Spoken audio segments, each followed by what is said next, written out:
Imagine this.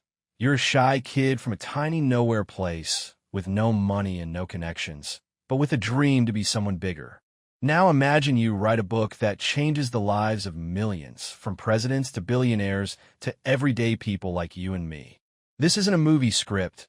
It's the real story of Dale Carnegie, the man who taught the world how to win friends and influence people. Today, we're diving deep into his incredible journey, his struggles, breakthroughs, and secrets that made him a legend. Stick around, because at the end, I'll share one Carnegie tip that could change your life. Hit that like button, grab a snack, and let's go. And if you love stories about underdogs who changed the world, subscribe and ring the bell so you don't miss the best stuff coming up. Dale Carnegie was born on November 24th, 1888, in a place you've probably never heard of, Maryville, Missouri. Picture this: a small, dusty town surrounded by endless fields. No skyscrapers, no internet, not even electricity in many homes. The Carnegie family lived on a farm, and life was hard. His father, James William Carnegie, worked hard as a farmer, but floods and bad harvests kept the family on the edge of poverty. His mother, Amanda Elizabeth Carnegie, was a devout woman who taught Sunday school and poured her heart into raising Dale and his younger brother Clifton. As a child, Dale wasn't the confident guy you might imagine. He was painfully shy. Kids teased him for his patched clothes and quiet nature. He'd blush when called on, his heart racing at the thought of speaking up. But even then, a spark burned inside him. He loved stories, especially about heroes and great leaders. At night by the fire, he'd listen as his mother read from the Bible or books about great men. Those stories planted a seed. Maybe he could be more than just a farm boy. By his teenage years, Dale found something that changed his life: debating. At Maryville High School, he joined the debate team and for the first time felt alive. Standing in front of a crowd, arguing his point, he wasn't just a shy kid anymore. He was someone. His voice carried weight. His words could persuade. But life was still tough. The family farm was struggling, and college seemed like a dream. Yet Dale was determined. He knew he had to get out of Maryville to make something of himself. In 1904, at just 16 years old, Dale enrolled at the State Teachers College in Warrensburg, Missouri. It wasn't Harvard. It was a small school for training teachers, but for Dale, it was a ticket out of farm life. There was one problem, though: money. The Carnegies could barely afford tuition, so Dale had to work. Every morning, he woke up at 4 a.m. to milk cows and do farm chores before heading to class. He rode a horse to school, sometimes arriving covered in dust and sweat. Classmates called him the farm boy, not always kindly. But college was where Dale's talent for speaking really started to shine. He joined the debate society and entered speech contests across the state. Picture this: a lanky, nervous kid steps onto the stage, hands shaking, but as soon as he starts talking, the room goes silent. Dale had a gift. He could connect with people, make them listen, make them feel. He won contest after contest, and with every win his confidence grew. Still, life didn't hand him any breaks. After graduating in 1908, Dale didn't have a clear path. Teaching jobs paid poorly, and he wanted more than a quiet life in a small town. So he took a leap. He became a traveling salesman, selling everything from bacon to soap for Armour & Company. Imagine this: Dale, in his early 20s, knocking on doors in rural Nebraska, trying to convince farmers to buy his products. Rejection after rejection. Long days on dusty roads. Nights in cheap boarding houses. It was grueling, and it broke his spirit. One night, sitting alone in a dim hotel room, Dale hit rock bottom. He later wrote he felt like a failure, wondering if he'd ever amount to anything. But here's where the story turns. Instead of giving up, Dale asked himself, "What am I good at?" He realized his strength was in talking to people, understanding them, inspiring them. That realization was a spark. He decided to leave sales and chase a bigger dream. In 1911, Dale Carnegie made a bold move. He packed his bags and headed to New York City. This was the big leagues: bright lights, big dreams, endless possibilities. But it wasn't all glamour. New York was tough, especially for a 23-year-old with no money and no connections. Dale had a wild idea. He wanted to be an actor. He enrolled in the American Academy of Dramatic Arts, dreaming of the stage. But here's the harsh truth. He wasn't very good. Casting directors passed him over, and soon Dale was back to square one, broke and discouraged. But Dale wasn't one to stay down. He noticed something in New York.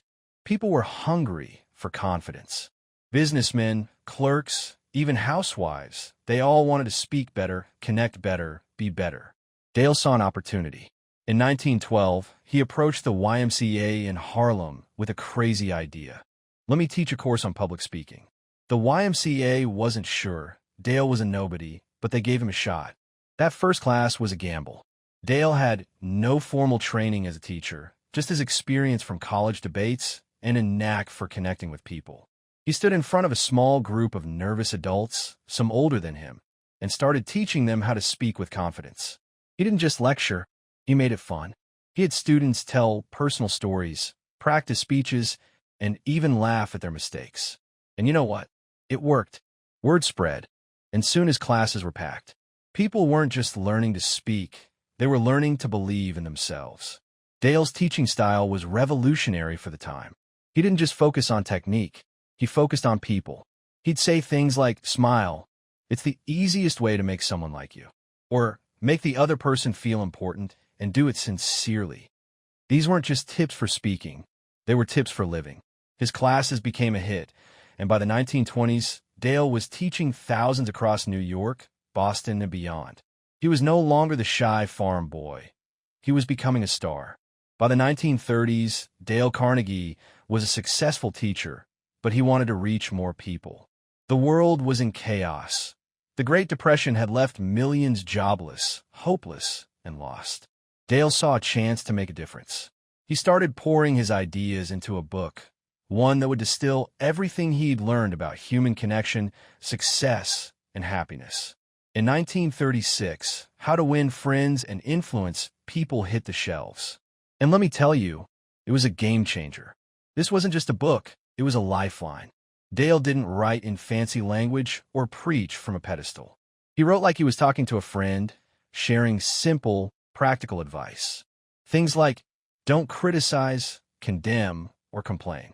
Give honest and sincere appreciation. Become genuinely interested in other people. These ideas sound simple, but in a world full of conflict and struggle, they were revolutionary. The book flew off the shelves. Within months, it was a bestseller. By the 1940s, it had sold millions of copies and was translated into dozens of languages. Business leaders, politicians, even everyday people like teachers and salespeople swore by it. One story stands out. Warren Buffett, the billionaire investor, took Dale's course in the 1950s and said it changed his life. He still keeps his Carnegie diploma on his office wall. Why was the book so powerful? Because Dale didn't teach you how to manipulate people. He taught you how to understand them. He believed that everyone wants to feel valued, heard, and respected. His book wasn't about tricks. It was about building real, meaningful relationships. And in a world recovering from economic collapse and heading toward war, that message resonated deeply. So, who was Dale Carnegie the man? He wasn't perfect. He was married twice. His first marriage to Lolita Bauckham ended in divorce in 1931, which was rare and stigmatized at the time. But in 1944, he married Dorothy Price Vanderpool, and they had a daughter, Donna. Dorothy became his partner in life and work, helping him expand his training programs. Dale was also a workaholic. He poured every ounce of himself into his classes, his writing, and his mission to help people. Friends described him as warm, curious, and always ready to listen, exactly the kind of person he taught others to be. But he wasn't chasing fame or fortune. He genuinely believed that anyone could succeed if they learned to connect with others. In the 1940s, he founded the Dale Carnegie Institute, which took his teachings global. His courses spread to cities like London, Tokyo, and Sydney. He trained thousands of instructors to carry on his work. Even during World War II, his ideas were used to boost morale among soldiers and workers. Imagine that, a farm boy's advice helping nations through a global crisis. But Dale's life wasn't all triumphs. He faced criticism. Some called his ideas too simplistic or manipulative. Others said his optimism ignored life's harsh realities. Yet Dale stood by his belief. Kindness, empathy, and a genuine interest in others could solve almost any problem. And the millions who read his book or took his courses agreed. The Dale Carnegie Training Organization operates in over 80 countries, teaching millions how to communicate, lead, and live better lives. From CEOs to teachers to YouTubers like us, people still turn to Carnegie's ideas to navigate a noisy, connected world. What's the secret to his lasting impact? It's simple but profound. Dale Carnegie taught us that success isn't about money or power, it's about people. He believed that if you treat others with respect, listen to them, and show genuine interest, you can achieve almost anything. And here's the kicker. It works. Studies show that emotional intelligence, Carnegie's core idea, is one of the biggest predictors of success in business and life. So, here's the one tip I promised you, straight from Dale himself. To be interesting, be interested. Try this today. Ask someone a question, your friend, your coworker, even a stranger. Really listen to their answer. Show them you care. You'll be amazed at how doors open, how conversations deepen, how relationships grow. Dale Carnegie was proof that you don't need a fancy degree or a rich family to change the world. He started with nothing but a dream and a belief in the power of human connection. So what's your dream? What's stopping you from connecting with others and chasing it? Let Dale's story inspire you to take that first step.